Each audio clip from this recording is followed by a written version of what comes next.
And a very good afternoon to everybody, and welcome back to Mythgard in Middle-earth. My name is Corey Olson, the Tolkien Professor, joined as always by my friend Gryfflet, who has been hanging out here with the refugees, because he's helping to oversee Heiburga's training here.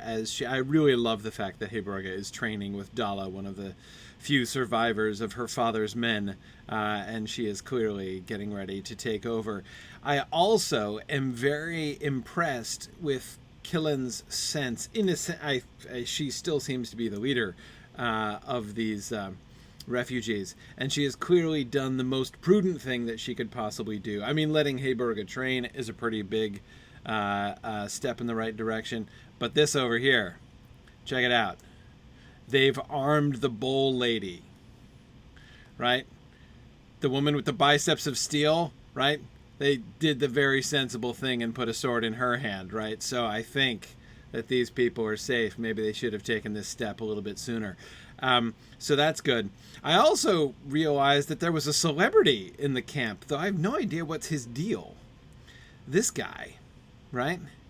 He's dressed completely differently from everybody else. He's in kind of this like sort of leather and padded armor thing, which doesn't fit everybody else's armor. He doesn't look like he has any of the insignia of the Rohirrim on him. He's just wearing this gray cloak. But he's a celebrity, right? I mean, he's the son of Hengist, for crying out loud. So, I mean, dang. And here he is over here like mucking about in the woodpile. I don't know is he looking for something? It looks like he's searching for something in the woodpile. A very large needle? I'm not sure what he's looking for. But anyway, I kind of hope we learn more about the son of Hengist here, because that seems like it's got to be important. Anyway, Gryfflet is about to go off and seek his fortune for the first time on horseback, getting into some sweet war pony action and going after the crazed salamanders and the source of the buzzing noise. These two things are his initial task on the back of Carry On, Wayward Son. So here off we go. He lost his keys. It does look like he lost his keys. That could explain it. But anyway, so hi everybody. Wait a second. What is that? Is that just a watchtower that I'm seeing? What are the watchtowers? Yes. Okay, it's it's the nearest of those ring of watchtowers. I'm like, anytime I see a structure on the horizon, I'm like, ooh, what is it? Okay, yeah, no, it's just one of those watchtowers. We've been there. Okay, cool. Anyway, I hope you guys all had a good week. I'm looking forward to making some progress here with Gryfflet. Let's see what we can do. So where are we headed? We're headed... Hang on, I should probably discover that before I take off. Oh, yeah, the other direction. I was going to go all the way around the town, but why not go around the other direction? That's just not where I thought that. I guess the crazed salamanders live in they have a separate neighborhood for crazed salamanders, I guess. Okay. Have to admit, I do really enjoy war steed speed on the open road.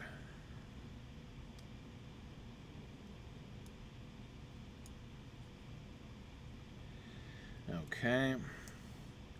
We've got some especially vicious boars up here, apparently. My goodness, these boars are all over the place. Okay, and these, I guess, are where the crazed ones live, the crazed salamanders. There we go. Haha! I shall go around in circles until I get you. Hang on, I think I gotta go out and come back. I can't circle tightly enough to get that guy. There we go.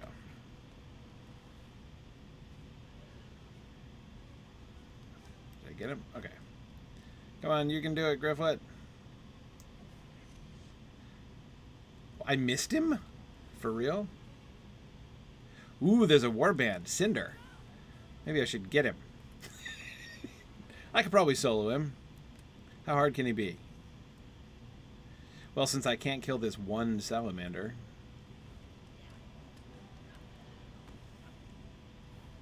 Oi. Oh, I almost, but did not quite hit that tree. Whew, okay. Well, that was time-consuming. Let's do this the old-fashioned way. Fighting non-mounted opponents from horseback is kind of painful, I've always found. Less so when you have a ranged weapon, but... Okay. Oh, wait, the stealth skill. I did forget to use it. Okay. So, wait. I have to use the stealth skill in order to...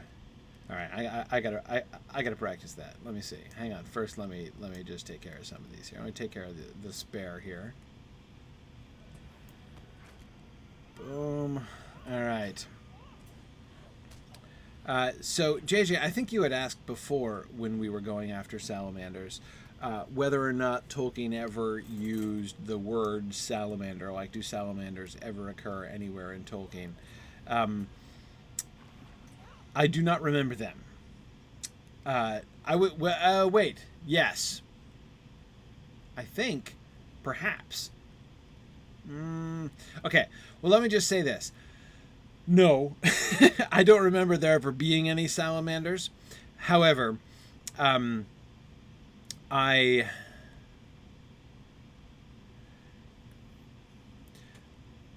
salamanders are an interesting kind of case, however, because salamanders are traditionally, I mean, apart from, like, you know, newts, like actual normal mundane salamanders, which, let's be honest, nobody's particularly interested in mundane salamanders. The salamanders that everybody is interested in are the ones that are associated with fire, right? As these ones, I mean, I don't see them breathing fire or anything, but they look sufficiently dragonish to, you know, definitely be associated with,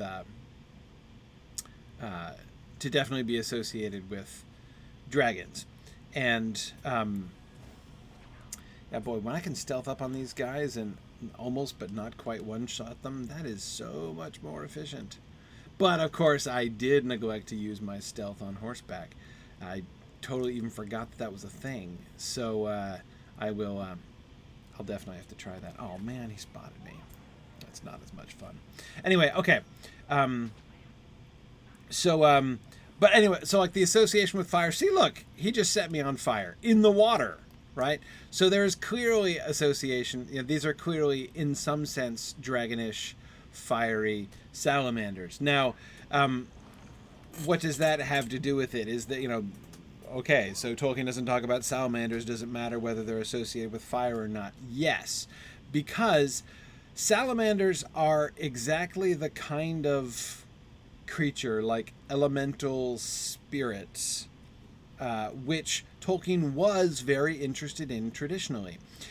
If you read the Book of Lost Tales, you will find that each one of the major Valar, you know, who was like responsible for a particular, you know, like area, right, of things, like an element, or you know, as you know, Manwë is associated with the air and the winds, Varda with light and the stars, that kind of thing. They each have their own people, right? They have their own people, and they like they're a bunch of other spirits, other Ainur spirits who are associated with them. And in the Book of Lost Tales, Tolkien is much more explicit about the fact that these... And we talked about nature spirits last time, and I think that those are of this same kind of level of things, right? The same kind of order of spirits. But anyway, in the Book of Lost Tales, Tolkien is very clear on the fact that each of these Valar have their own people, and those people are known in the legends and stories of of Earth, right? And they have been called various things, you know. So the like sylphs and other airish spirits, right, are associated with Manwë. Like, you know, we're told that like Manwë's people are the sylphs and stuff, and the brownies, and so like all of these different categories, these traditional categories of sort of elemental and fairy creatures, is associated with the Valar explicitly. So, you know, and this, keep in mind, is a big part of. Okay, I still have to discover the source of everybody's strange behavior. Where am I headed?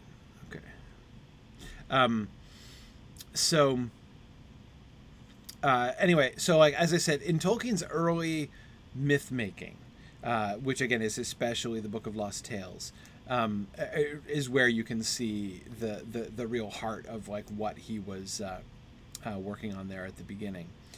He was very much more interested in what I call myths of explanation, right? Not just myth in the sense that Tolkien and Lewis also came to use that word in later writings.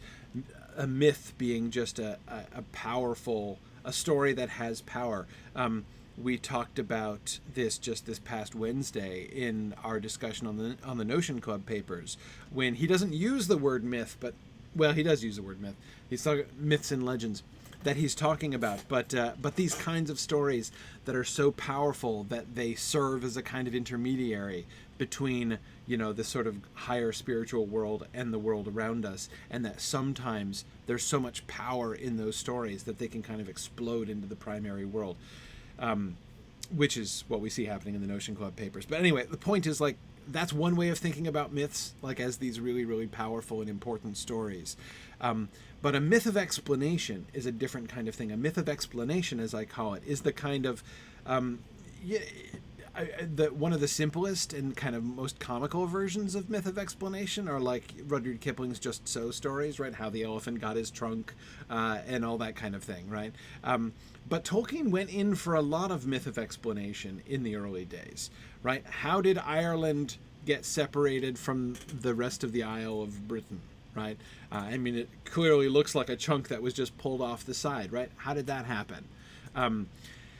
Why do dogs and cats, not get along, right? That's another question that he took up in his myths of explanation. And of course, those are sort of smaller and more individual points. But there are also some larger points as well. In particular, where did all these stories come from? All of the traditional legends and stories that we have of elves and fair folk, of sprites and brownies and dryads and everything else, where did we get these stories? It's not to say that all those stories turn out to be true, but Tolkien does suggest there is a story that lies behind all of those stories, right? And that's one of the central things, I think one of the most important things that he was trying to do, that he was shooting for in the Book of Lost Tales, is to tell the story behind those stories, right? It's one of the things that he is talking about when he's talking about making a mythology for England. That's one of the things that I think he means by that. That is to all of this other stuff, all these other legends and fairy tales and things like that are all kind of later corruptions, right? He's imagining the true story that lies behind all of those things. So, JJ, this is a very indirect answer to your question, what about salamanders, right? Does he ever talk about salamanders? There are lists, and I can't remember off the top of my head. In the Book of Lost Tales, Volume 1, he gives several lists of creatures who are, or names of things and legends that have grown up around some of these folk of the different Valar. And I can't remember whether salamanders are in that list or not, but if they're not, they're exactly the kind of thing that you would expect to have in those lists, those kinds of sort of fairy elemental spirits, and again, many of the others like sylphs associated with air. Sylphs and salamanders are very often. Okay, good. Ethelwald says, according to Parma Eldalamberon 14. It was mentioned in the early Quenya texts and also inspired by Paracelsus. Doesn't surprise me at all, Ethelwald, that he would have a Quenya word for salamander in his early Quenya word lists, because that's exactly the kind of thing that he was doing and thinking about at those times. So this is a very long way of saying, no, there are no salamanders that I remember. He never uses the word salamander. He never even invokes the concept of salamander that I can think of anywhere in his stories. But the idea of salamander is not alien to Tolkien's world as a whole. That is consonant with the way he was thinking, especially in the early days. And given, as we've seen, the nature spirits we were discussing last week are, in my opinion, this sort of later evolution in Tolkien's mind, I mean. No longer is he thinking in terms of sylphs and brownies and dryads and things like that in a kind of a direct way, right? But I do think he is still interested in that kind of story behind the story concept, and I do think that people like Goldberry are later versions, like where those ideas have ended up in Tolkien's mind, 40 years later after he was writing the Book of Lost Tales. All right, end lecture. More exploration. Okay, so there's a corpse in a nest. Oh, no, that's not the answer. It's just, I can just loot it. Great! Thanks for the loot, corpse, but that's not what I was kind of hoping. I couldn't figure out exactly why this would be causing them all to go mad, but I guess I'll carry on looking. I do, however, see a cave, which seems a little more promising. Okay, we've got a post and lintel construction. Oh, we've got a Draug. Hang on. Oh dear. Oh, dead salamanders. That can't be good. I mean, it can be good. I just left a bunch of dead salamanders behind me. Oh, hang on. The source of the crazed behavior seems to have something to do with Draugar coming out of the cave ahead. Okay. Draugar have begun to spill from the mouth of a cave near the spot where the salamanders show signs of corruption. The dead should be slain anew, for it is a bad sign when those who have passed walk the earth once more. Well, yeah. Hang on, let me do the thing. Oh, hey, can I ask you guys for some technical assistance here? I don't know why this is happening, but all of a sudden, my mouse, like every tiniest little twitch of my mouse moves my cursor like halfway across the screen. I'm having a really hard time like hitting particular buttons. It's like out of luck that I hit particular buttons. So what's the setting called in the options where I can like slow down how fast my cursor moves around? Because right now it's like going completely insane. Okay. First things first. There are dead people. Let's have a look. Oh no, this is worse than I thought. It's dead people wearing kilts. This could be really bad. Oh. It's actually kind of a nice kilt. Is that meant to be fur? I thought at first it was like a kind of scale mail or something. Sandals? What is up with your shoulder gear, Mr. Dead Guy? You've got like a wooden buckler on your right shoulder and what looks like overlapping leather business. Sense and sensitivity? Right, okay. Okay.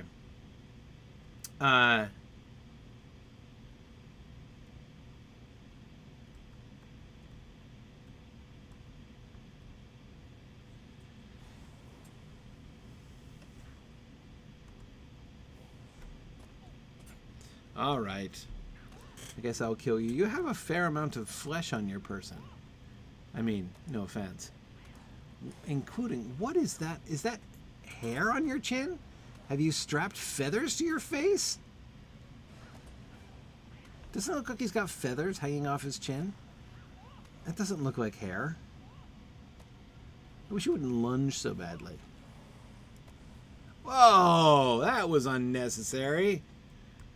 Nasty.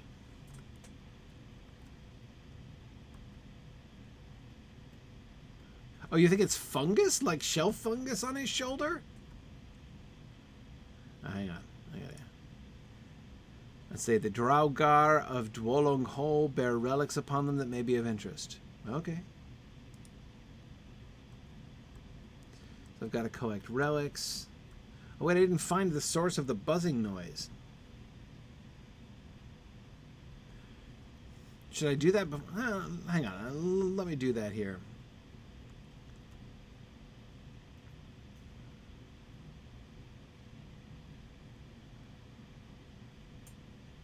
Okay. Hang on a second. Ooh, picking his pockets. Yeah. All right, give me a second here. I'm gonna say. I guess I can probably take down the tracking speed. It's the tracking speed, right? Yeah. It's way faster. Okay. All right. I just took it down on my system. It's a little bit better, but I don't see why it should have changed is my main issue. But whatever. Okay, hang on. So before I go killing more Draugs, not to be confused with Drûgs, who are good. Don't mess up your Draugs and your Drûgs, whatever you do. Okay. All right, we are headed towards the source of the buzzing noise.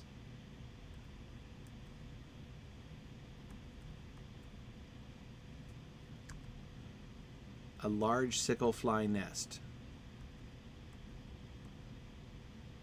Well, I just have to tell him there's a large sicklefly nest here, and then he's gonna send. Wait, marsh reeds. What's up with that? Why can't I? Hang on. It looks like apparently a good idea to collect reeds. I'm now in the reed collecting business. Oh, just to feed horses. Okay. Like you do. Alright, fine. Well, okay, tell you what. I'm gonna hang out, because I'm sure they're gonna send me back to kill off the flies that I'm about to report to them. So let me not I'm gonna go back to the Draugar here.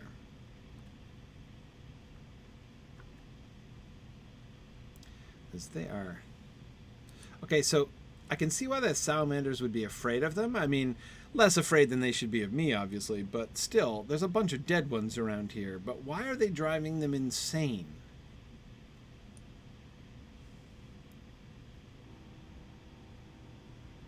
That seems a little bit less obvious. But I'm keen to know. Okay.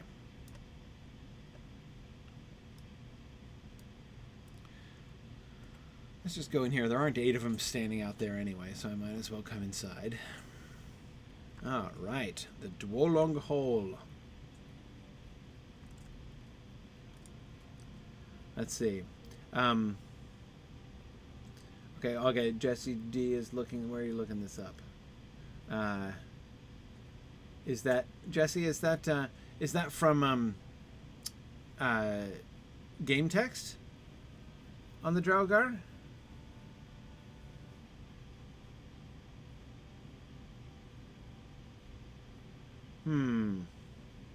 Oh, it's from Wikipedia or from the Lotro wiki? Oh, Norse mythology. Okay. Okay. Oh, it's from the Wikipedia entry on Norse mythology? Okay, got it. Got it.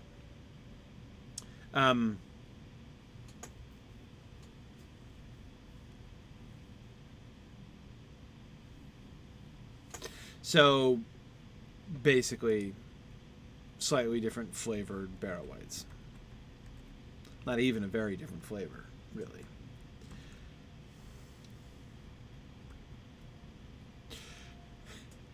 The thing, of course, that they can carry on doing in Lodro is,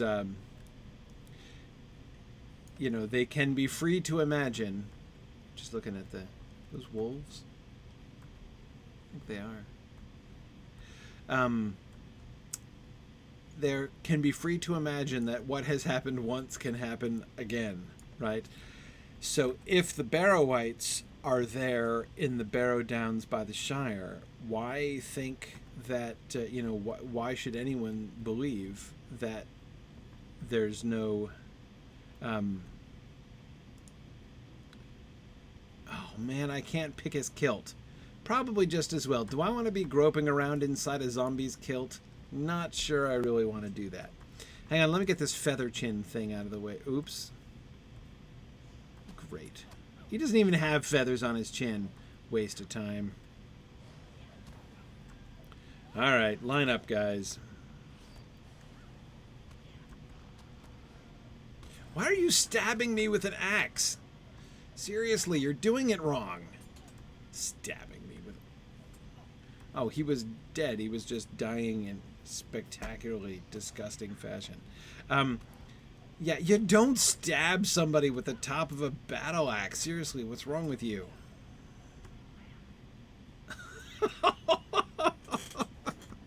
Okay, that's really kind of funny. All right. Let's see. What was I doing? Oh, yeah, I was looking at people's faces, but then that didn't pan out. And before that, I was talking about Barrow-wights. So, right. So what has happened once can happen again, right? So, the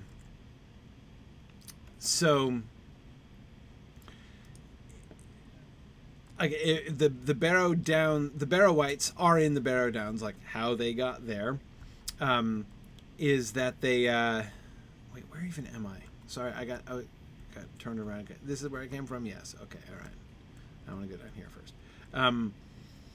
The Barrow-wights are in the Barrow Downs because the Witch King of Angmar sent evil spirits to infest those barrows, and that's why there are Barrow-wights in the Barrow Downs. So why couldn't the Witch King or similar have also sent different evil spirits to... Boy, did I just whiff? That is pitiful, Gryfflet.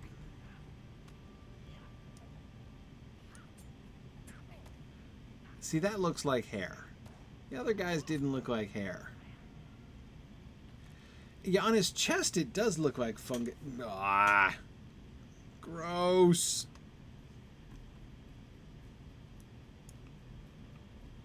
But on the other guy it looked like... So I think it was just an affectation on the other guy. Maybe the other guy was deliberately doing a feather chin thing. You know, like...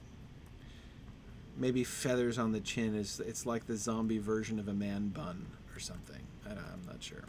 Anyway. Oh, good. See, I can stab you in the back. That makes things simpler. Oh, I got out of there before I got exploded on. Okay, so I'm supposed to... Oh, I do have a defeat them deed as well, or quest as well. All right. Am I looking for something in here? Okay, because these are obviously barrows. I mean, it's interesting because they look much less ancient, as you'd expect. I guess you'd expect it, but hang on a second. Why should you expect it? You'd expect it if they were Rohirric, right? But there's zero reason to think that ancient barrows of this kind would be Rohirric in origin. I mean, the Rohirrim have only been here for 500 years. And these crypts look way more than that old. But we don't have any of that swirly... the swirlies motif that we have come to associate with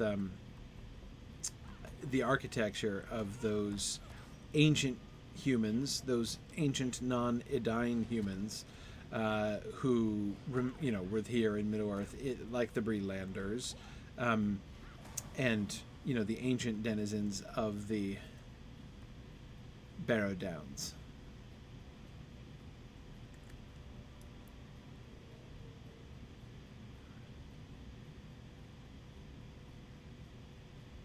So I think, yeah, it's interesting how these are built up brick by brick. We don't see large slabs, right? Ooh, and look at this. Look at that. We've got... Ooh, that's not even a skull, is it? Is that a helmet or is it a desiccated head? That looks like a desiccated head. With skulls hanging on a ring that's in its mouth. Whoa. Little skulls, too. Are those children's skulls? I can't see because my own head is invisible, but...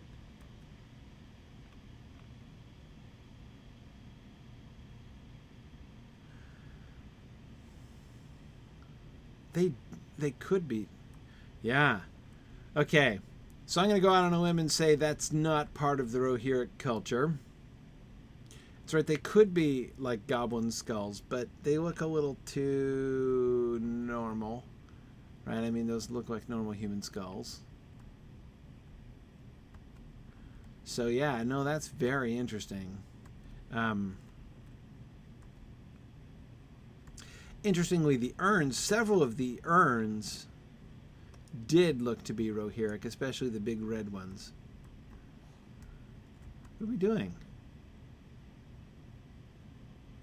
This guy looks like he's, you know, enjoying some praise and worship music here. Yeah, get into it, man. Let yourself go. This guy hears the music too. Oh well. Sorry, I wasn't intending to disrupt you guys. You looked like you were busy and anyway, do I have another guy? Or just him? No, it's just him. Fine. Okay. Yeah, didn't mean to throw you off your groove, man. See, yeah, this one. Not the guy.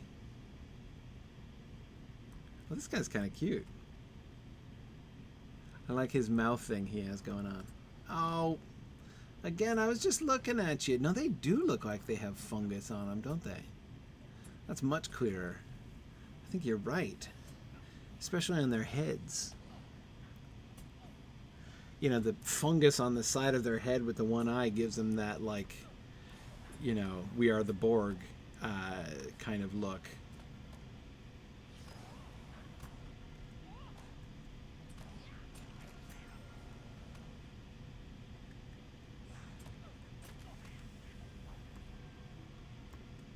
Anyway, this is what I was getting at.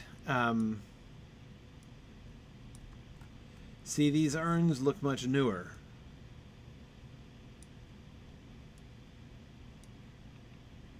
When I first saw one of these tall red ones, I thought I saw a horse motif somewhere around. I'll have to go back to where I think I saw that. Oops, wrong button.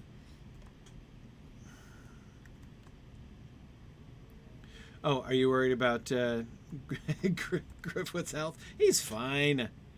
These lads are just a bit frisky down here. Okay, we don't know much at all about the non-Edain, non-Numenorian culture of Middle-earth, though, Ethelwald. Other than think of Denethor's comment about the heathen kings, right, in the Dark Years. So we know there's a certain amount of variety, right? That some might be headhunters and preservers of shrunken and desiccated heads. Oh, we got another. Whoa. And he's levitating his sword. That guy's awesome. Look at that. His sword is levitating next to him while he gets into his groove. Yeah. I mean, on the other hand, you'd kind of have to think that whoever these people are communing with it's probably not a good thing.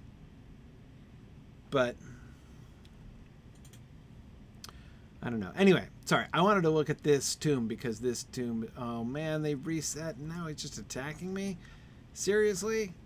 I was totally stealth right there, man.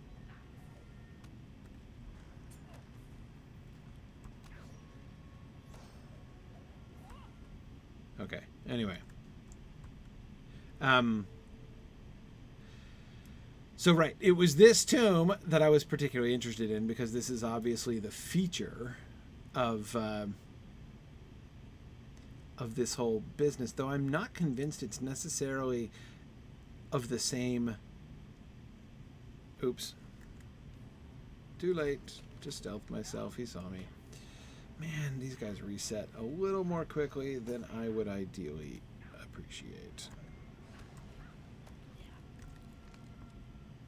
And as I was saying, so you look at this carving over here, right? This carving out of the stone, this kind of relief carving in the stone. And then this, I'm trying to get in so I can see this guy, but the cobwebs are sort of in my way. Darn it. Can't see his head. There. That's a little bit better. Yeah. Oh, look at that. See, that helmet looks almost Rohirric with the nose piece and the ears. Oh, the skulls are a little creepy.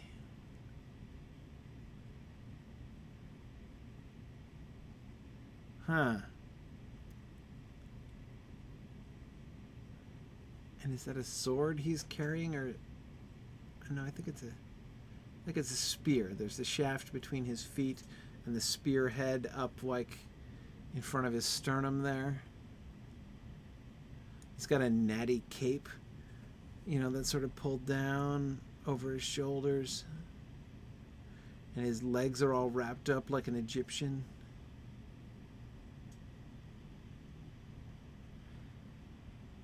Doesn't his face look kind of Norse, though?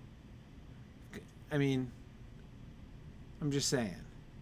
That helmet-beard combination looks pretty Norse. I'm just trying to figure out this tomb. I mean, that it probably contains burial sites from multiple cultures over multiple periods of time seems to me probable. Like, not just likely, but probable. Oh, no, see, this is the one, not the red one. It was the black one. This is the one I was looking at. Yeah, dude with spear on horseback. That's the one that I was thinking looked much more Rohirric. But here it is, flanking the side of this sarcophagus with boars on. Okay, and another Norse-ish helmet with spear. In fact, that's the same dude. That's very, very similar dude, but this time he's lying down instead of propped up in the alcove. And more shrunken heads with shrunken skulls. Look at all these tiny little skulls. That's horrible. Are they baby skulls?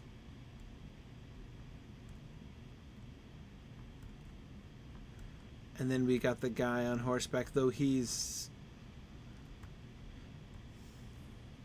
Oh, see, no, it was a red one. This must be the one that I was looking at before. I think it's the same guy on horseback. I like it better in the red, actually. Okay. I know, right? The idea of baby skulls seems really repulsive. But, I mean, that's... I love that. That's my favorite. I love the tree thing that happens when you raise a level, which of course Gryfflet hasn't done in forever and forever because I've frozen his XP. But I love the little horsey thing. Okay, sorry. But yeah, as I say, this is very attractive. I love this urn.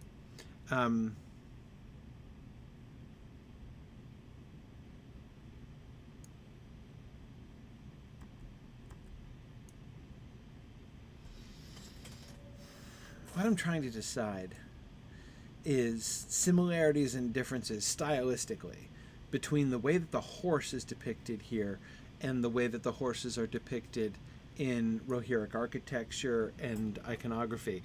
The number one thing that strikes me as different is there's more curves here. There's more curves here. And he's got that spear, which is like the spear that they had. Here's the challenging thing, right? I might think... Oh, another similar sepulcher there. Oh, guys, you didn't have to come with. Anyway,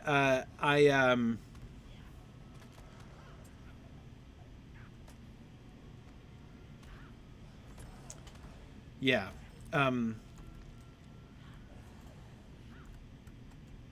Good job, Gryfflet.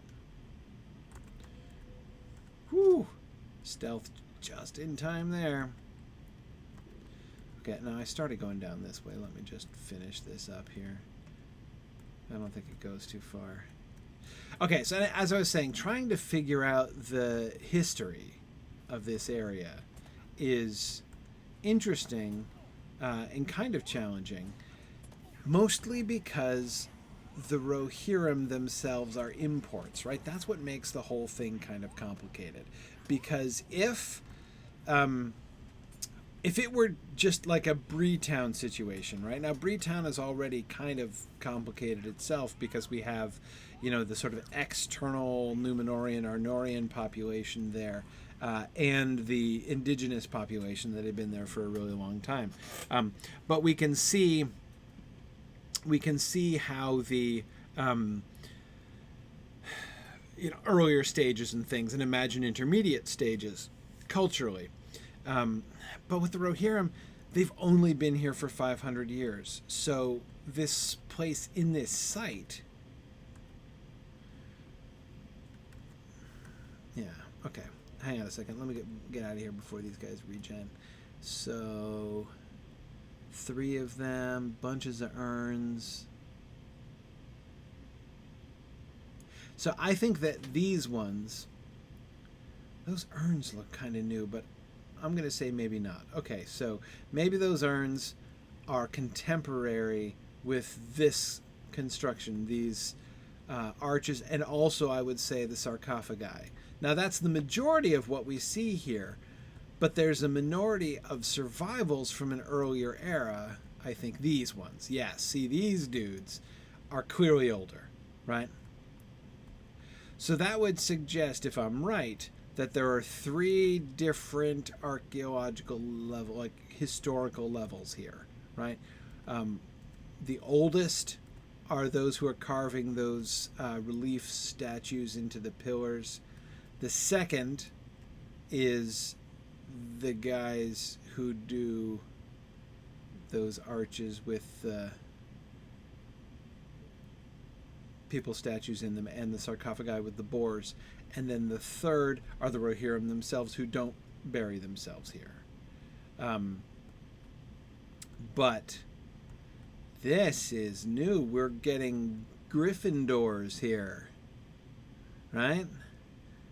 These we've seen all over the place. Very memorably, if I'm recalling correctly, I shouldn't call it memorable if I'm not 100% sure, we saw these in, where was it? Enidwaith, wasn't it? Down in southern Enidwaith? Yeah, because I remember making the Gryffindor joke at that point, I'm pretty sure. Yeah, down where all the dead folks are, in the Lich Bluffs. I'm pretty sure that's the first place I remember seeing these doors, which I was calling Gryffindors, for obvious reasons. And it's weird, too, here, like it was there, because... in the same, possesses exactly the same species of weirdness, where you've got the carvings and the wooden door, both of which look much newer than the post and lintel construction, which seems to be half blocking them, right? So it looks as if the stonework was put up in front of an older door, but the door itself that is put up looks newer, in fact, but maybe it's just preserved better in some way. Yeah, so JJ, with the question about the horses, the horses, we know that the Rohirrim brought horses with them, right? I mean, obviously they rode them down, but we know that they were a horse culture even when they were up in the north. But of course, that doesn't mean that the people down here didn't have horses either. Notice, for instance, that there is no parallel to the dominance of the horse as an architectural motif, as a decorative motif here, compared to what we see among the Rohirrim, right? They've got horse heads all over the place, on their helmets, on their armor, on the gables of their buildings, like everywhere, right? Whereas here we don't see that. The only place where we've seen horses is in the depiction of a mounted rider on the urn, right? And even there, I kind of feel like the emphasis is on the dude with the spear, just like we see dudes with spears on the tombs and in the previous alcoves before we got up here, up the stairs here to the land of the Gryffindors. But yeah, like this dude in the with the yeah, and the more I see that, the more often I see that horse, the more convinced I am that stylistically it really is quite different from the horses that we see in Rohirric representations. I'm not. I definitely don't. I don't think that I've seen nothing in here that leads me to believe that the Rohirrim are continuing to use this as an active concern, like from a burial perspective, even before the dead started to walk around, which would probably put a damper on local funeral ceremonies. Okay, here's one of the older alcoves. Don't they look like women? Not the undead persons. Oh, I really don't want to see your undead bony knees. Zombies in kilts are such a bad idea.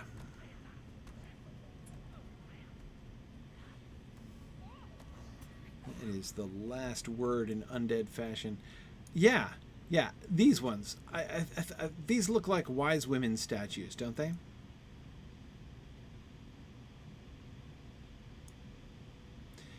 And then this... Is that a skull? Is that a little bitty skull on her shoulder? Okay, no, I think this is a woman with a baby in a pack over her shoulder. I'm going to hope that's a live baby we're seeing there. I think she's holding...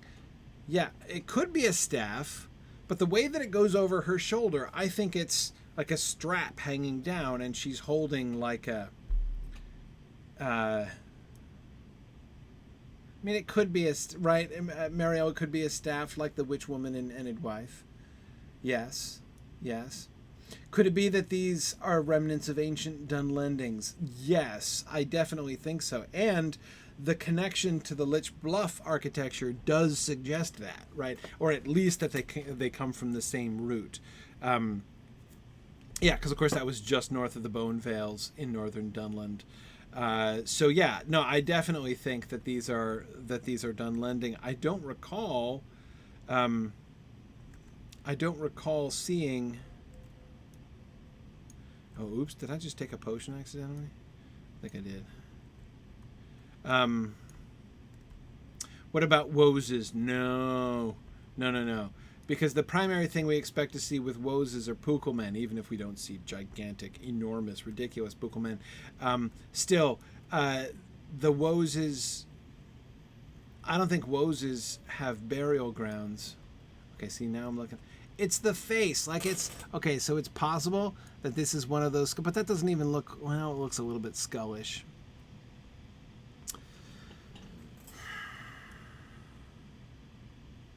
I think I want to think that that's a baby. But, Marielle, the more I look at it, especially since this seems to come all the way down almost to the ground, but it doesn't come down quite to the ground. Look at how it trails off. It comes down here and trails off. Could that be her hair? Like a very long braid? It can't be. So for just a second, Marielle is about to say, oh yeah, it's totally a staff. I think you must be right. But then I'm looking at the bottom of it. There, it looks very braid-like. And then comes down and curls around down here.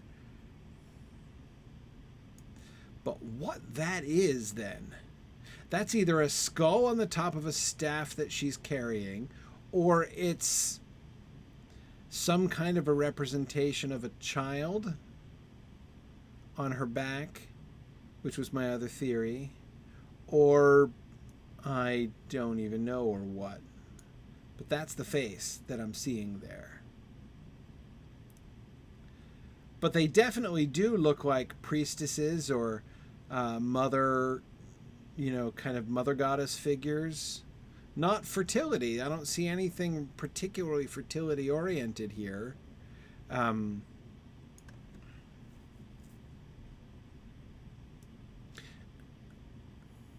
mean, I say that because, of course, one expects in like fertility goddess statues to see more prominent secondary sexual characteristics. And I see no sexual characteristics, primary or secondary, on these statues. But yeah, some kind of priestess or wild woman. Yeah, again, I wouldn't think Woses. Have we gotten the woods of the... I've never been to the woods of the Woses. Are they in the game yet? Did they get there? Did we get to go into the... Yes, Marielle, I agree. The focus is on age. Okay, yeah, we did get them. All right, I'm excited. I want to explore that. Someday I'll get there. Okay, all right. Well, in the interest of getting anywhere sooner, look at, I've got all those boar sarcophagi up around on the top shelves there. Yeah, so see, that makes it so clear. I mean, look at this. You've got these much more ancient priestess statues, priestess/mother statues, and then you have the clearly more modern, even cut from different stone, much cleaner, much newer sarcophagi with boars. But again, I think that all of them,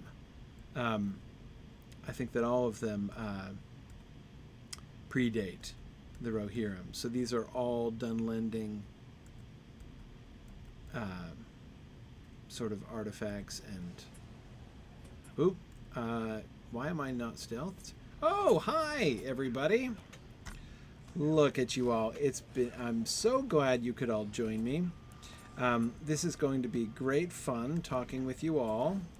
And I just have a few things I wanted to say in order to make it clear that now I like the red eye. I think that's a lovely touch. I've always said if you're only going to have one creepy glowing eye, it really ideally should be red if you can possibly manage that.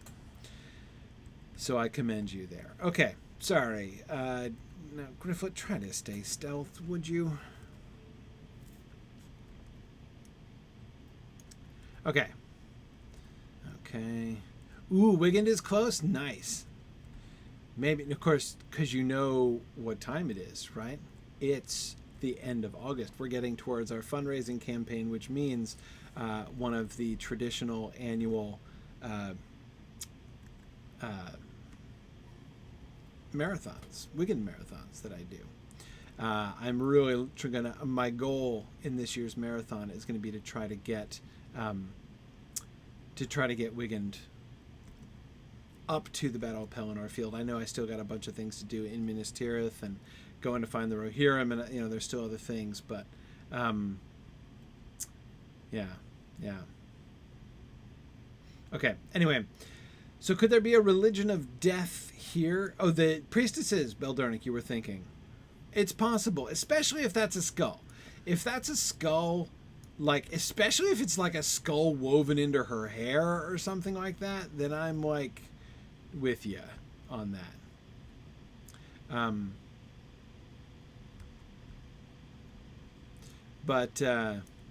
Whew, okay, a little lag. All right, we've recovered here.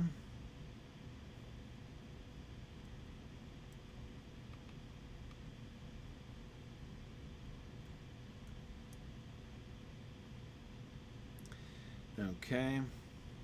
We need to pick up the potatoes. Sorry. I'm missing the potatoes.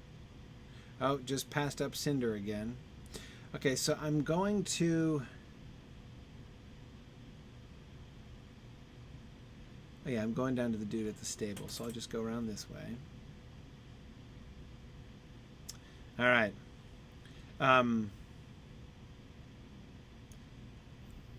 Ooh. Wiggend is 17 epic quests from meeting Khan Bori Khan. Fabulous. He'll definitely get there in the next marathon. The next marathon will be either right before or right after New England Moot.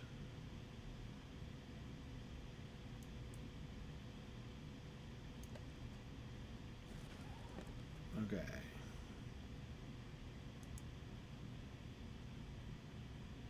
Yeah, cool, awesome. I'm excited about that. Let's see, riding against the flies. What brings you to these lands? Dude, I barely bested flies.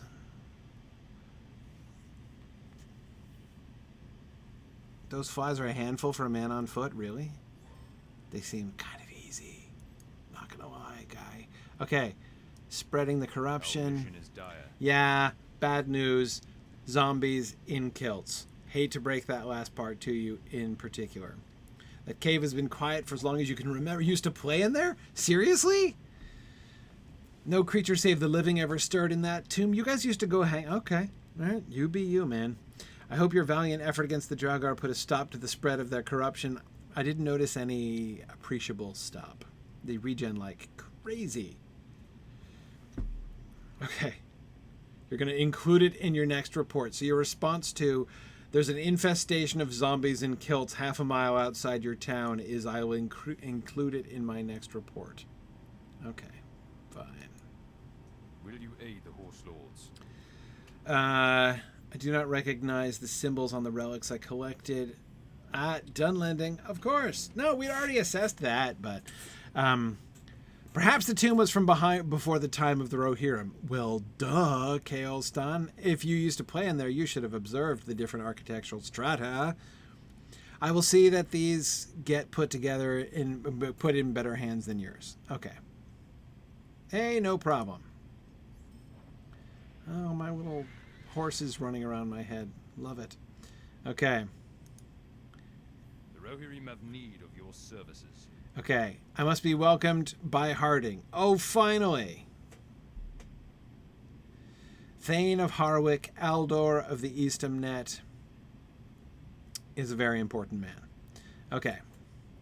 Seek an audience with Aldor Harding, if I wish to stay long in Harwick. Great.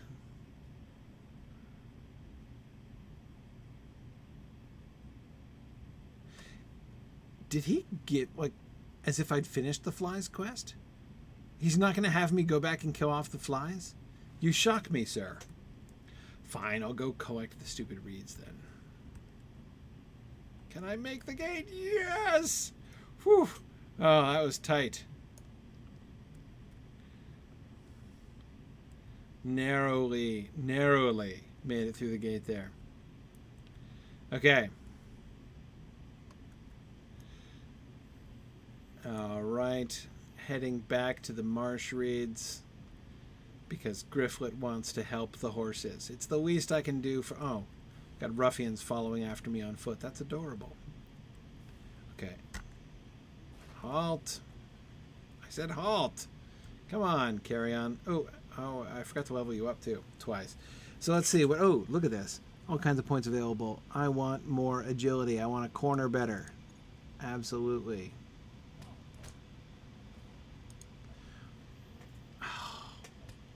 Seriously.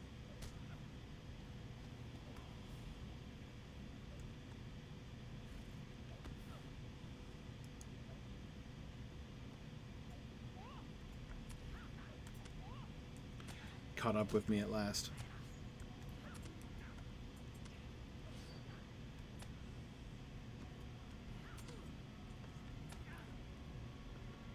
Okay. Anyway, where was I? Trades for good old Carry On, who's level 4. All right, apply those bad boys, please. Great.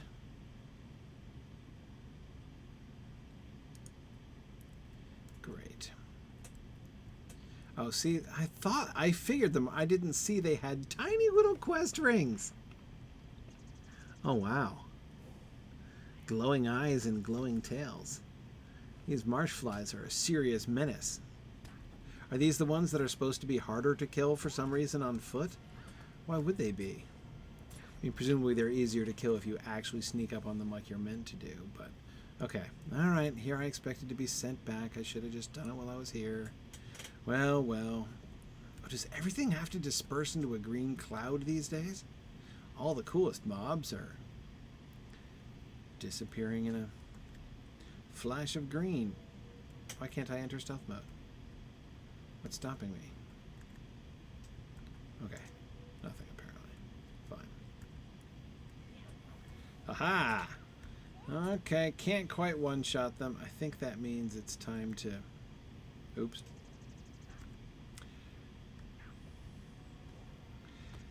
Just about time for Gryfflet to start getting experience again, I think. He's level 76, and these guys are also 76. Yeah, in fact, why don't I do that? I'm going to do that right now while I'm thinking about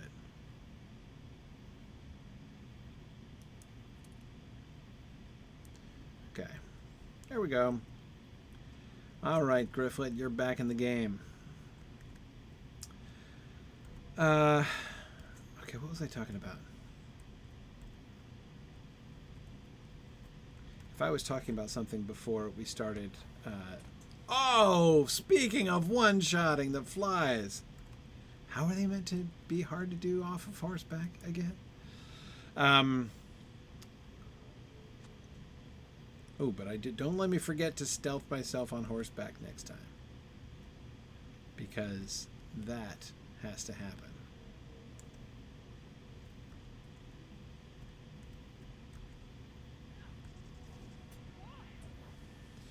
Okay. Let's see.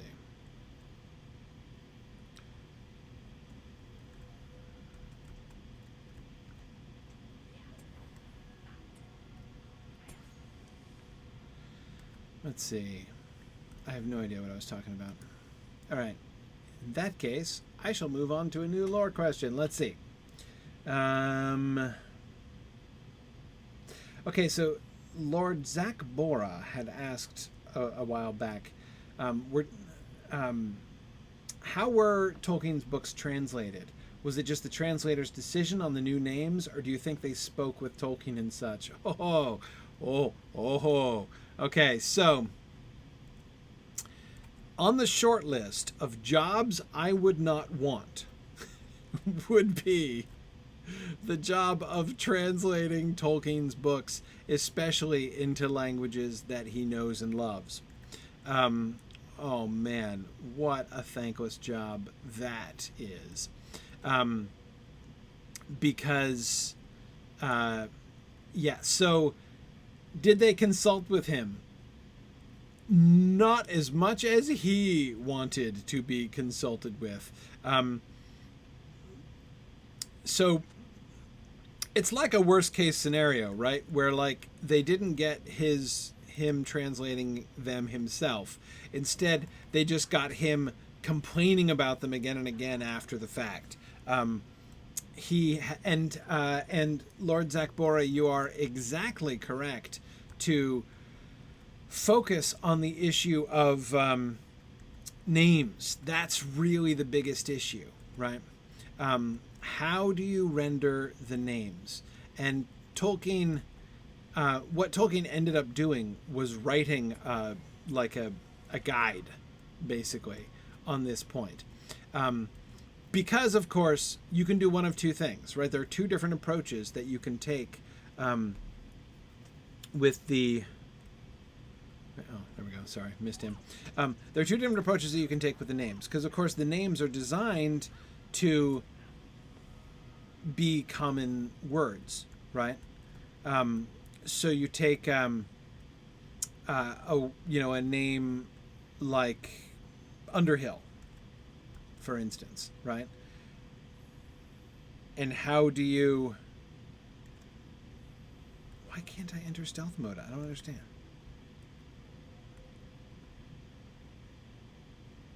Can I explain why I can't enter stealth mode? I'd think I could enter stealth mode. And now I can enter stealth mode. What was inhibiting me before? Weird. Anyway, so yeah, so again, as I say, Underhill, right? How do you translate that? Do you take the words under and hill, and translate in the other language and call him that, so that a person in that language reading the text would be basically calling him Underhill, right? Or do you preserve the name, or like, that is, do you just like keep the name Underhill, right? You carry on calling him Underhill. Where's the rest of these reeds? They were all over the place. Running out. There we go.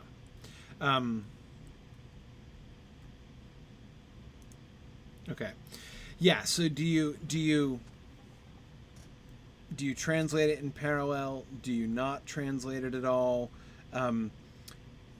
There's do you do a third thing, right, where you do you don't necessarily take like under and hill in the new language and use that as the name, but you try to sort of find another thing which has the same kind of connotations as the English ones do. So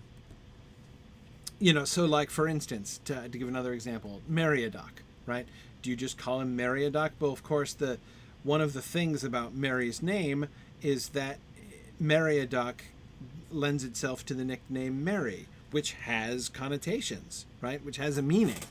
So do you try to find a parallel to the word Mary in the other language and use that as the root for the new... so there's so many different things. Hang on, so is this the stealth thing?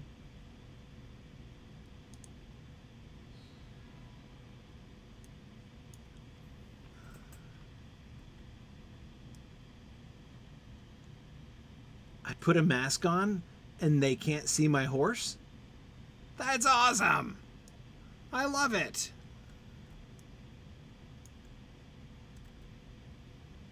Hi, Marshfly. You can't see me galloping past because I'm wearing a mask.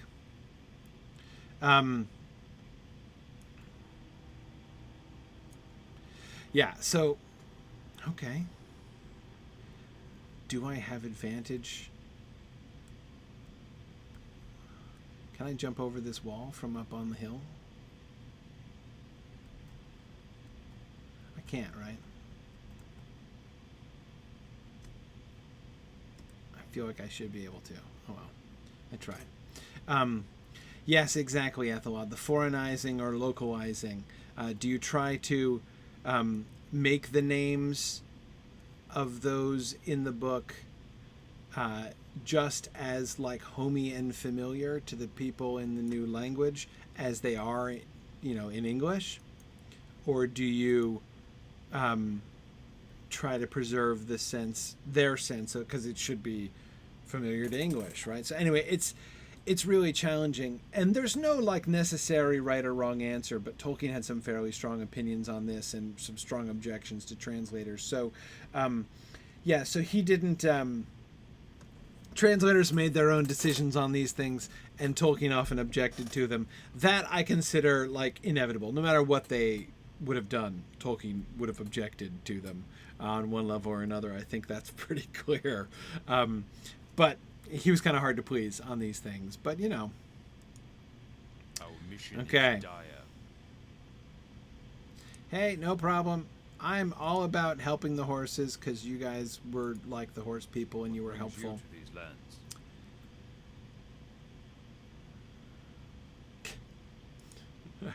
You cannot confirm the sweetness of the reeds? Okay.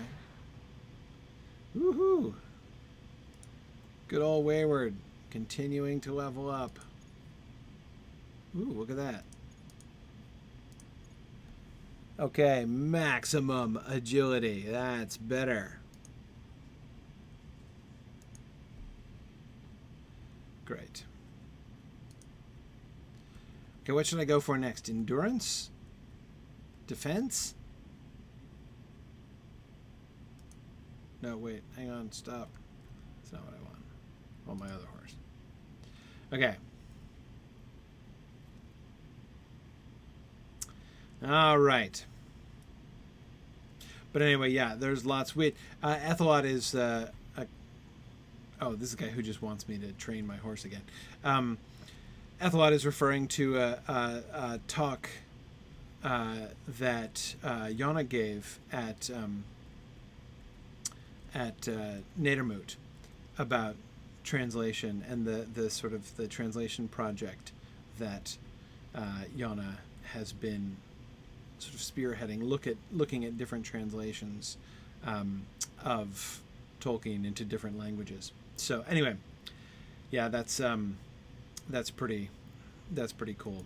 So yeah, Natasha, I've got a medium horse right now. That's what they gave me by default.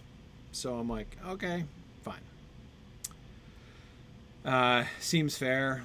I mean, I'm going to be in melee, so I guess I might as well not have a light horse. I seem anxious to gain an audience with him. Well, I figure he could use my expert assistance. Ooh. I get an instance with the Aldor. Harding is the Thane of Harwick, Reef of the Wold, and Aldor of the North March, and the time has come to meet him. Who's talking? Horn?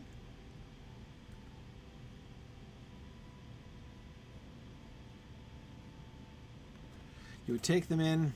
All right, but there's no room for them here. No room for them in your shabby town. Besides, half of them were living in tents up there in Langhold anyway. What is the meaning of this intrusion? Hi, I'm just here to inquire why you are such a grouchy face. Seriously, have you no idea who I am?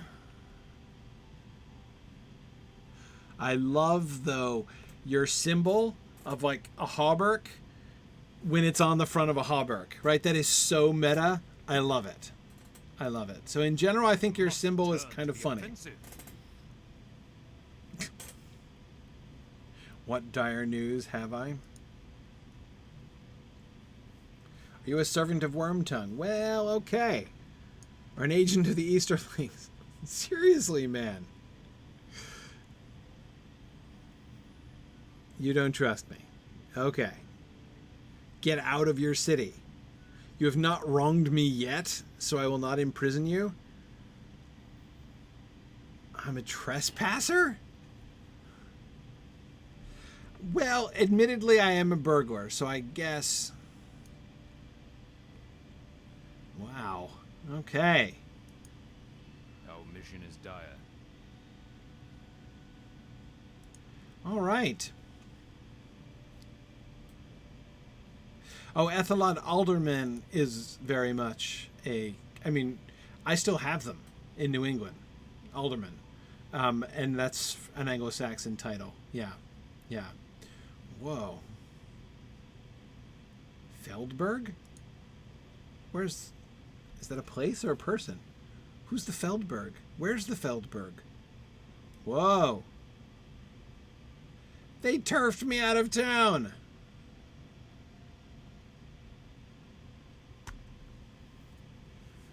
How about that? Oh, well, this is a happier place. To be totally honest, it's less shabby than Hardwick, so that's fine.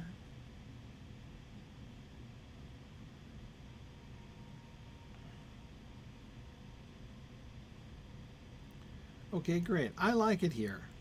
What do you think, Captain Agelmond? Are you a jerk too? His distrust has kept us alive? Okay. I must prove myself if I wish to be considered one of you. Sure.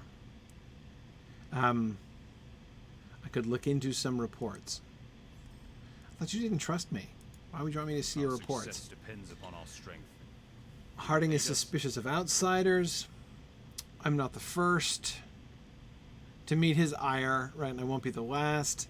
He doesn't trust me. At least he did not throw me in jail. Well, look at that. Okay, you're right. I won't have you venturing into Harwick on my watch.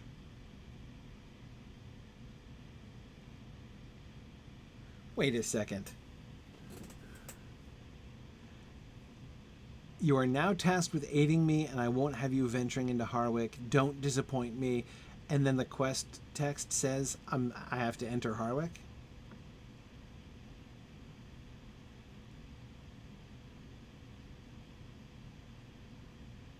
While on notice? Okay. I'm not following. What if I want to be good? Oh, wait, no, I thought that guy was dancing, but he's just kicking things. What's he kicking? The fire? Will you aid the Rohirrim? Okay, I'm bound to assist the... So all trespassers are sentenced to assisting the soldiers? All right. Harding might be more inclined to tolerate your presence here if you can earn some favor with his men. Okay. Do everything I say, and perhaps you will not be thrown into prison. There's a den of wargs. Okay. Find and defeat a pack of these. Okay, sure. I can defeat wargs. Our success depends upon our strength. Will you aid us?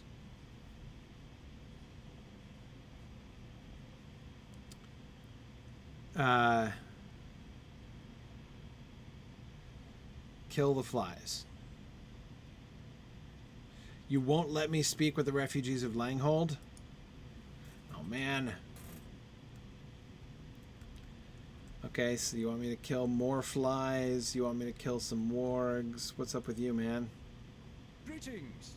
You have a moment. I have need of your assistance. Riding down some boar. Okay. They trouble your horses? Okay, I'll take your word for it.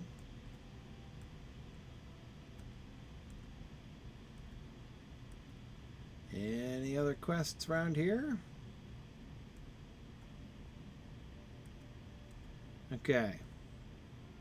Well, see, it's not that I think I can't sneak into Harwick. I just don't understand what I'm supposed to do. Like, on principle? Like, just, you've been told not to do something. So on principle, you have to go do it. Is that seriously the story here? Hang on, let me check my legendary here. Okay, things are leveling up, but they're all, I think, the other smaller ones. Oh, I need one reforge. Okay. Alright, hang on, let me... Since I happen to be standing right next to a Forge Master. Well met, my friend. Okay.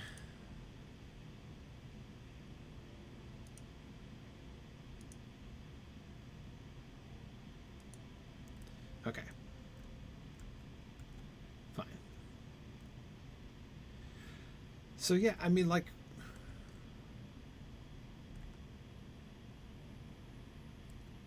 what's the point? So the quest can't be deleted. On notice can't be deleted, Ethelwald says. I was completely locked out of Harwick from 2015 to 2018. Oh, man. Oh, man. Okay.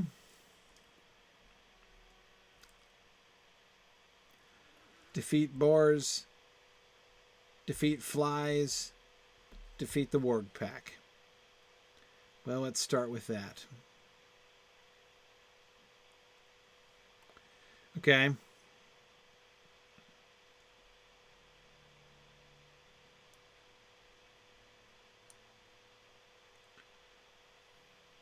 Where are the... Oh, there they are. There's the flies. All right. Everything's right around here. Okay, so... Let me do another lore question since I'm just hunting things down.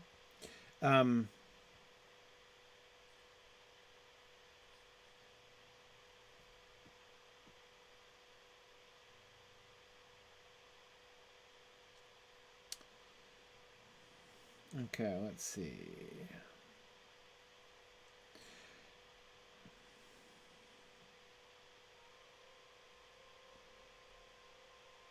Okay, Azror Classic asks, why do you think did Tolkien almost never mention Ents in the first age, while Morgoth already had trolls bred in Angband? Great question. Okay, so this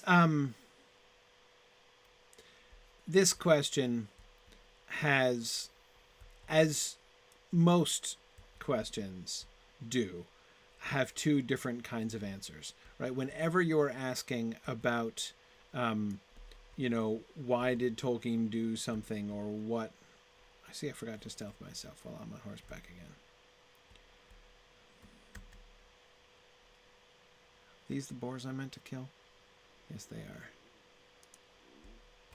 Okay. I'm doing that on foot if no one is offended by that. I will fight on horseback when I have to fight on horseback. But I don't relish it, and it's so much slower.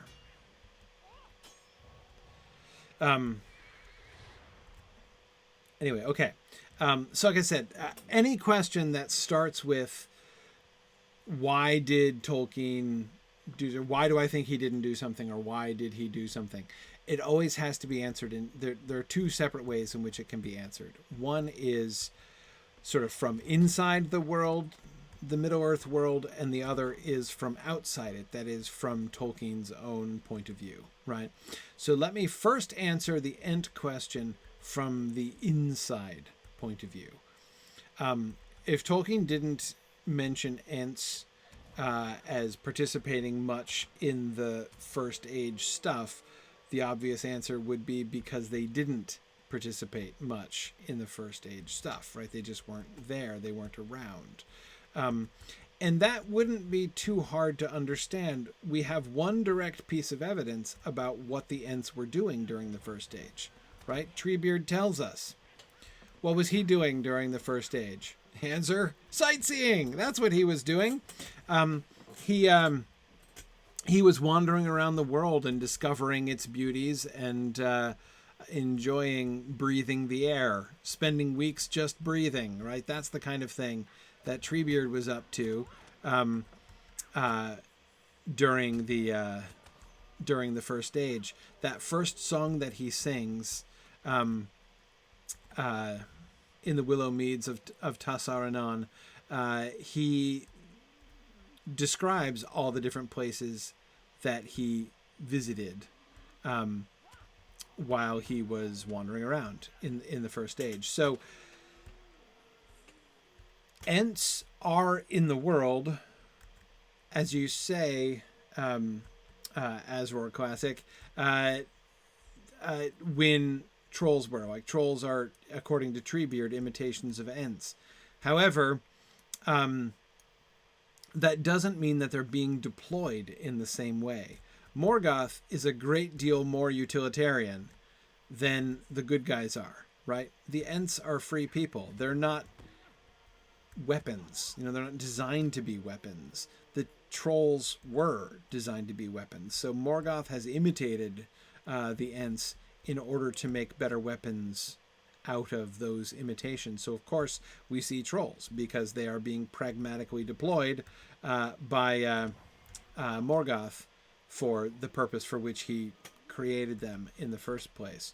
But this of course is not true of Ents and can't be true of Ents. They are free people doing their own thing. So of course they're not all concentrated on the north and involved in the war. They do get involved in a couple times. We know that they were particularly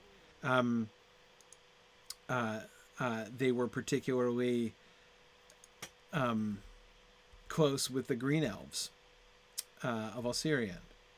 Fine. So we know that they were located there, but being located there tells us that they were kind of on the fringes of things. A second. Just gonna move that right there, which is the same place that my normal stealth is, so that this way I will not forget where it is when I'm looking for it. Anyway, so that's my answer from inside the story, right? The one time that the Ents do come into... I think maybe I will do these on horseback.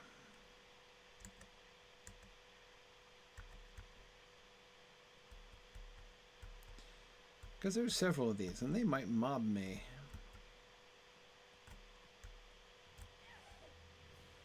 Aha!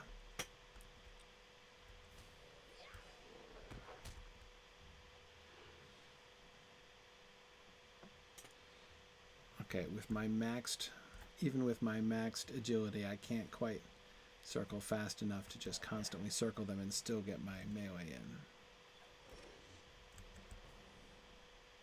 Okay.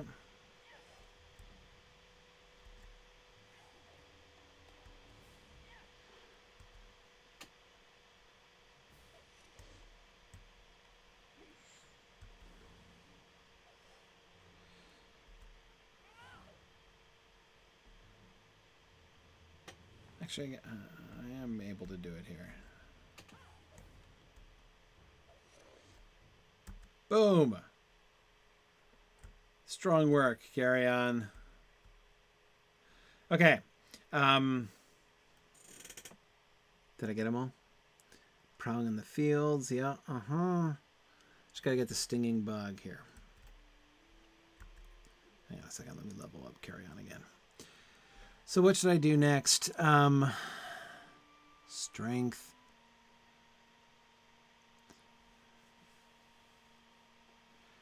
Power. Not had any power problems yet. Endurance is never a bad thing. Even though I have that on my bridle. Okay. Right. So we know that Ents were involved in the battle with the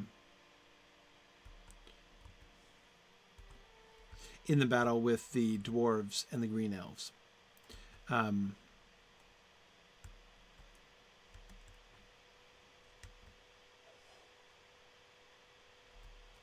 Yeah, no.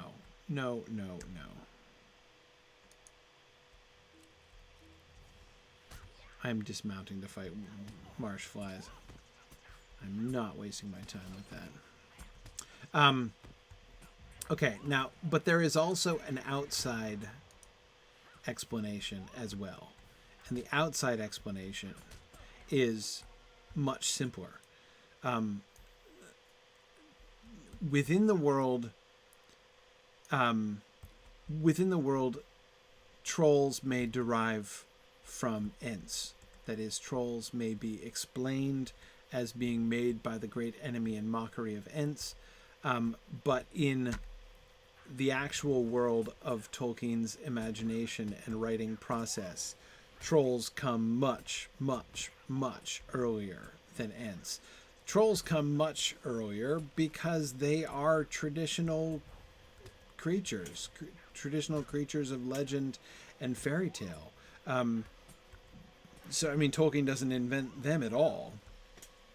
But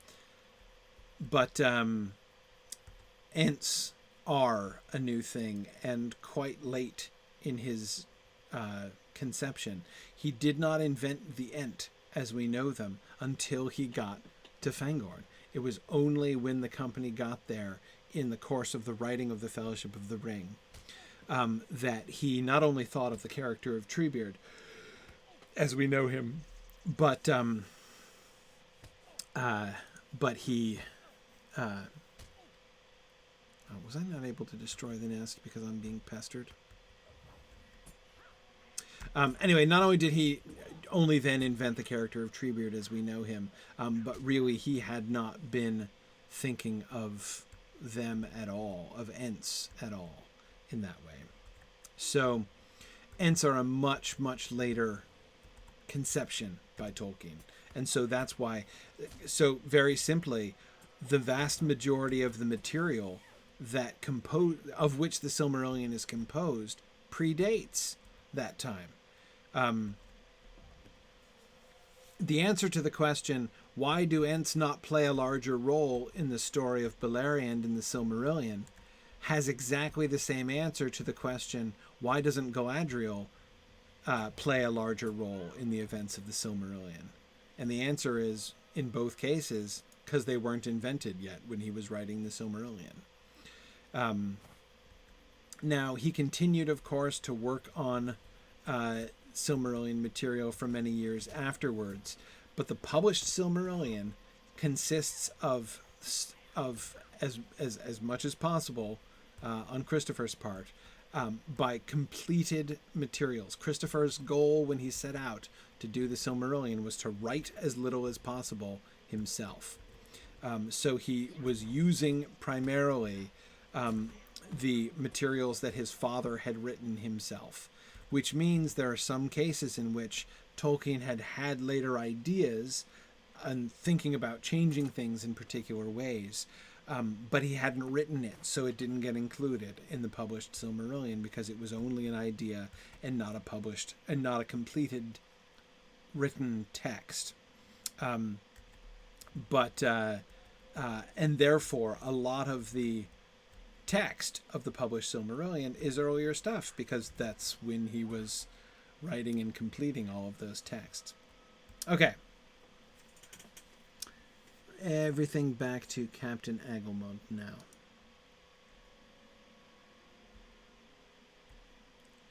Oh, I was interrupted? How was I interrupted? Oh, because I started running? Sure, fine.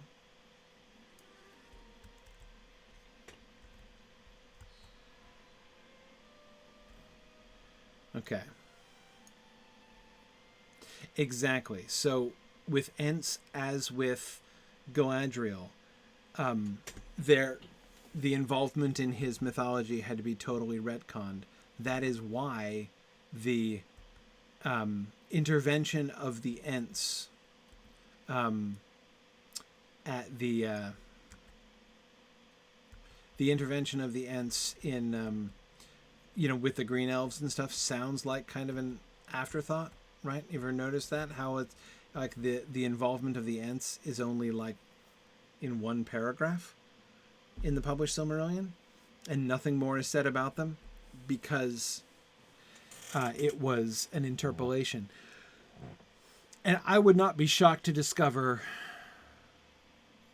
I can't remember if there's firm evidence of this or not. I bet Christopher Tolkien wrote that paragraph too, because he did do that sometimes. There were some times when it was very clear that Tolkien wanted a certain thing to happen. So he had an older story that was written, and he was very certain that he wanted to change that story in this one way, but he'd never done it. Right? He'd never written it. His plan was to write a whole new version of it, and he never gets around to it. So Christopher Tolkien did not really want to go and write whole new chapters of the Silmarillion himself. He was just trying to present Tolkien's thoughts, not write stuff on his own. But there were a couple times in which he would slip into the text single sentences or short paragraphs conveying his father's ideas, where it wouldn't be too intrusive on the story. Two famous examples are one where in the Fall of Gondolin chapter, where he describes the dragon that is lying in wait at the entrance to the Way of Escape. And another one, of course, is the reference to Celebrimbor and Curufin having their falling out, right? So when Curufin is thrown out of Gondolin, that Celebrimbor, there's like the one sentence that says that Celebrimbor, leaves his father at this time. That's Christopher writing that. Because again, Celebrimbor didn't exist as a character when Tolkien originally wrote that, right? So anyway, there are definitely times when Christopher does that. In fact, the biggest passage that I know of that Christopher Tolkien wrote himself was Thingol's speech right before he dies. The "How dare you of uncouth race" speech.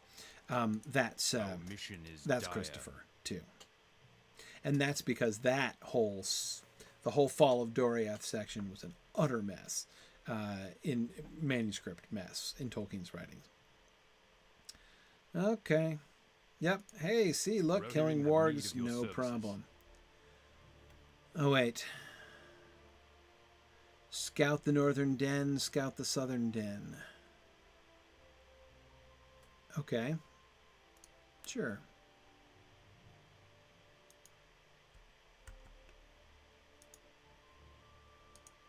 Our mission is dire. Okay. I destroyed their nests above and beyond, right? Hey, good, right? See, I can do all these things. What business have you with the Rohirrim? Not so bad a burglar? Isn't my being a good burglar what you're afraid of? Will you aid the Horse Lords?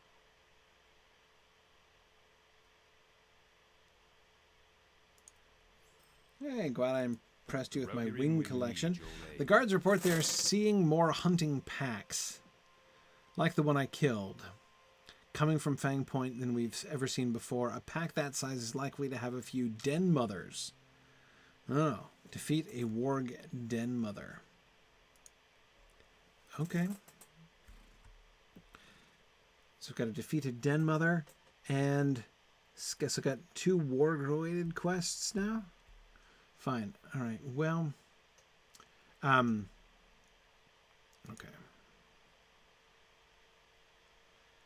is this? Is armor.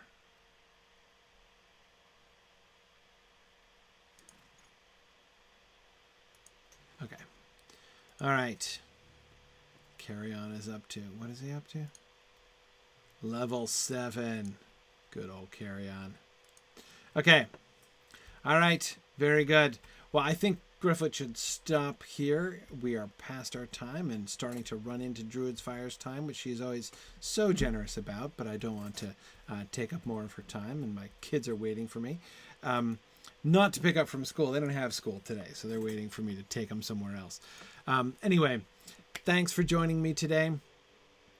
Oh, so yeah, oh, that's right. No Druid's Fire today. Oh, sorry about that. Well, I have to leave anyway because my kids are expecting me. But that's right. I had forgotten about that. She mentioned that, and I totally forgot about it. Anyway, so yeah. Michael, Chef and Knucker. How are the questions collected? So if you just put them, just enter them here. Ideally, put the word like lore question in all caps at the beginning so that it kind of stands out from among the chatter on the Twitch chat, and we collect them there.